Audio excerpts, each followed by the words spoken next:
大家好，我是 Olive Branch Allen. So here's an interesting fact.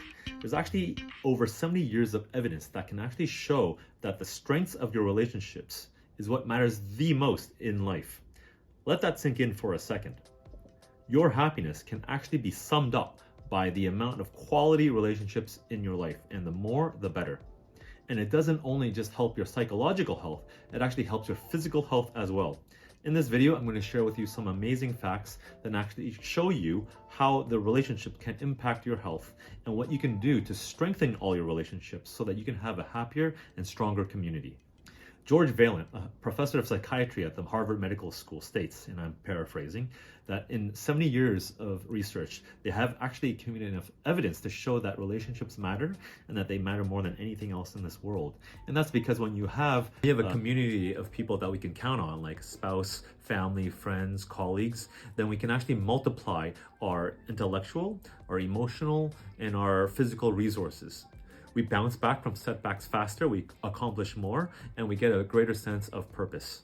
From Sean Acor's book, The Happiness Advantage, it states that relationships and happiness have a correlation of 0.7.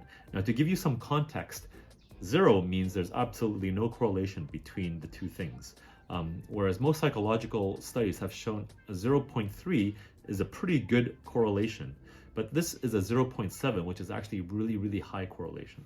Furthermore, he outlines in his book that your relationships, or the quality of your relationships, actually is the most important factor for your happiness, outpacing your family income, your age, your gender, or your race.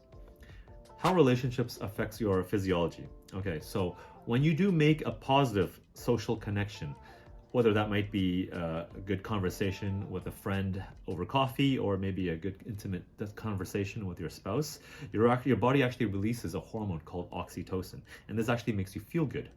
Oxytocin is our bonding hormone. It's actually what makes us want to be with people and wants to take care of each other. It's like when a mother tends to her baby, or when two brothers are working on a really tough project. Both parties feel like the relationship has leveled up, and even if it's a very tiny fraction, it's still progress in terms of making the relationship bond stronger. In fact, the need to form social bonds is so core to our species that it's actually wired into our biology.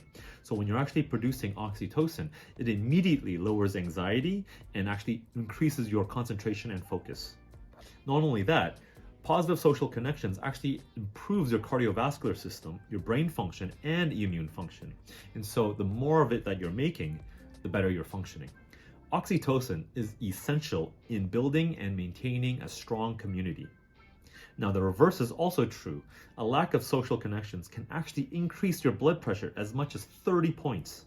In the book Loneliness, the author John Cacioppo, a University of Chicago psychologist, followed 30 years of research and concluded convincingly that not having enough social contact is actually having the same effect as actually catching a disease. So you see how destructive COVID really was. Not only did social distancing prevent you from catching the disease, but the negative health consequences of not seeing your loved ones is actually very dangerous as well. When you don't have enough positive social connections, not only does your body get sick, but your mind as well. A US national survey went out to 24,000 people and found that those who did not have strong social bonds were 2 to 3 times more likely to have a major depression. But those with a strong social support network, they can actually increase one's resilience, and it can even help them live a longer life. One study showed that those who had a heart attack and received emotional support 6 months after actually had 3 times more chances of survival. And another study showed that breast cancer survivors who participated in a support group actually doubled their life expectancy post-surgery. Researchers have found that the strength of your social support network has the same effect to your longevity as smoking, your blood pressure, obesity, even regular physical activity. How to improve your relationships. Okay, unfortunately, it's not as simple as just adding some funds into your relationship account and then everything will get better between you and your relationships. You may want to improve your relationship with a particular person, but they may simply not be receiving the good intentions you're sending their way. Or another reason could be that they're just not reciprocating your actions. And there could be a long, complicated list of reasons why that is. I'm not going to get into that in this video. There's a whole industry on relationship coaching and experts that I'm not one, so I'm not going to presume to be one. However, there are some patterns that routinely come up that can actually help your relationship flourish. Number one is to be present. And you might hear this a lot, especially amongst mindfulness practitioners, but there's a good reason why this is probably the most impactful one. Being present simply just means that you care enough about someone, that you're giving them your undivided attention and time to someone. And note that I'm really stressing is undivided attention. This is because you don't want to be pouring your heart and soul out to someone only to catch them scrolling on their phone, looking at photos, because that actually shows you that they don't really care about you. But when a friend listens to every word that's coming out of your mouth, sitting on the edge of their seat, it actually shows you that they really, really do care about you. Number two is to be a better listener.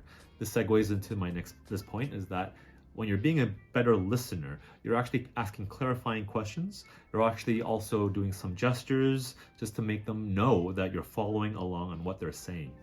It also shows that you want to understand them because you want to empathize with them. And empathy really is the key here, guys, because when you're empathizing with somebody, you're trying to get their thoughts and feelings inside of you. And so by sharing the thoughts and feelings between the two people, you're creating a bond. That's what a bond is to be able to share your thoughts and feelings with the other person.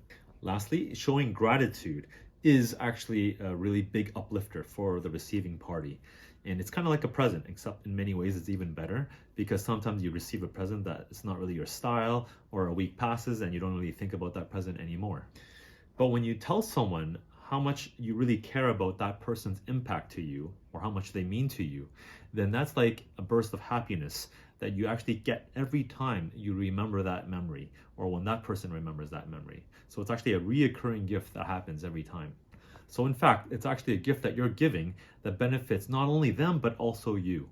Of course, for maximum effect, you really want to be doing this in person, and that's because it really increases the sensory inputs, like the image of your friend in front of you and the emotions that are coming out, the sounds and sights and smells.